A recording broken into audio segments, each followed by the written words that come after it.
Of course Argentina. ও due to Messi.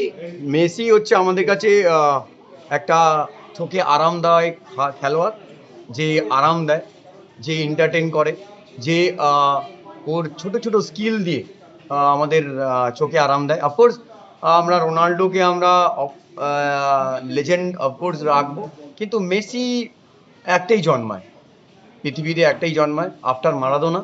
আমার মনে হয় তার জন্যই আমরা ওই খেলাটাকে মিস করতে পারি না, বা ওই টিমটাকে মিস করতে পারি। লাস্ট ওয়ার্ল্ড কাপ অসাধারণ, কিন্তু এই বছর অনেক পরীক্ষার মধ্যে পড়তে হবে আর্জেন্টিনাকে।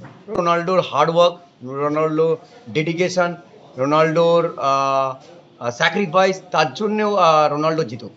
ফুটবল কোন জায়গা ডেভেলপ করছে দেখো, গোল খাওয়ার পরেও কিন্তু তুমি যদি দেখো তাদের ফুটবলটা, তারা কিন্তু দমেনি। হয়তো গোল খেয়েছে, প্রথম ওয়ার্ল্ড কাপ, বড় টিম, জার্মান টিম, তাদের ডিফেন্সিভ একটু ল্যাপস ছিল, ডিফেন্সিভ অর্গানাইজে একটু প্রবলেম ছিল, তার জন্য হয়তো হয়নি। কিন্তু আমি বলবো এই টিম অনেক অনেক দূরে যাবে। আক্ষেপ আমি আগে বলেছি সবসময় কি, এশিয়ার মধ্যে তুমি আগে ডেভেলপ করো, দেন ওয়ার্ল্ড কাপের কথা ভাবো। আর্জেন্টিনা এখনো তো শুরু করিনি। আর্জেন্টিনায় আমি বরাবরই আমার ছোট থেকে আমি আর্জেন্টিনার ফ্যান। আর্জেন্টিনার খেলা ভালো লাগে।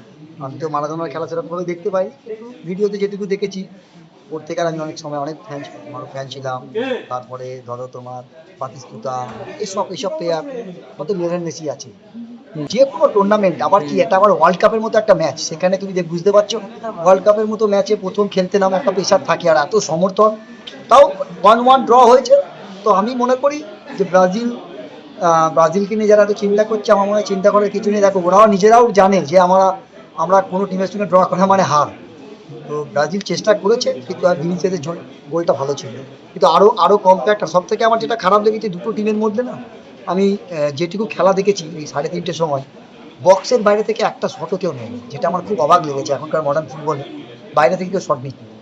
আর আমার তো মনে প্রাণে আমি চাইছি এবারে যেন, হয়তো আমি আর্জেন্টিনার ফ্যান হলেও আমি চাইছি পর্তুগাল জিতুক রোনাল্ডোর জন্য, কারণ পর্তুগাল কিন্তু টিম অনেক ভালো টিম। আমাদের দেশে অনেক প্রবলেম আছে, আমাদের দেশে তুমি ফুটবল আমরা যেহেতু খেলেছি, আমাদেরকে অনেক এই কথা এখন শুনতে হয়। তুমি আমাকে একটা কথা বলো না, আমি কাউকে ছোট করছি না, তুমি নিজে বলো তো, আমাদের এই কলকাতা লিগের এই যে 5th ডিভিশন থেকে যে খেলাগুলো শুরু হয়, তুমি মাঠগুলোর অবস্থা গিয়ে দেখবে যাও কী অবস্থা থাকে। তুমি ফুটবল নিয়ে কথা বলতে গেলে এগুলো সব রিলেটেড। মাঠ যেটা হচ্ছে মেন, যেটা ছেলেরা খেলবে, সেই জিনিসটা আমাদের ভালো করে করতে হবে। ফুটবলটাকে বেশি প্রাধান্য দিতে হবে, এবং ওই জিনিসটাকে কিন্তু আমার মনে হয় আরও বেশি সিরিয়াসলি ভাবা উচিত। শুধু আমাদের এখানকার রাজ্য সরকার বলে নয়, আমি বলবো কেন্দ্রীয় সরকারেও যারা থাকে, যদি কেন্দ্র সরকারের টাই আপ এখানে যেহেতু সরকার এসছে, আমার মনে হয় খেলাধুলা নিয়ে চিন্তা ভাবনা করা উচিত। ওয়ার্ল্ড কাপ ভালো লাগছে। দেখা এখনো সবচেয়ে ভালো ভালো টিম এখনো মাঠে নামেনি, কয়েকটা টিম নেমেছে। হ্যাঁ, এবার এখনো বোঝা যাচ্ছে এখন সবাই তো 19-20 টিম। এখন সত্যি কথা বলতে জাপান কোরিয়া যা খেলা দেখেছি অনেক ইমপ্রুভ করেছে আগের চেয়ে, এদের সম্ভাবনা অনেক আছে এই ওয়ার্ল্ড কাপে ভালো জায়গায় যাওয়া।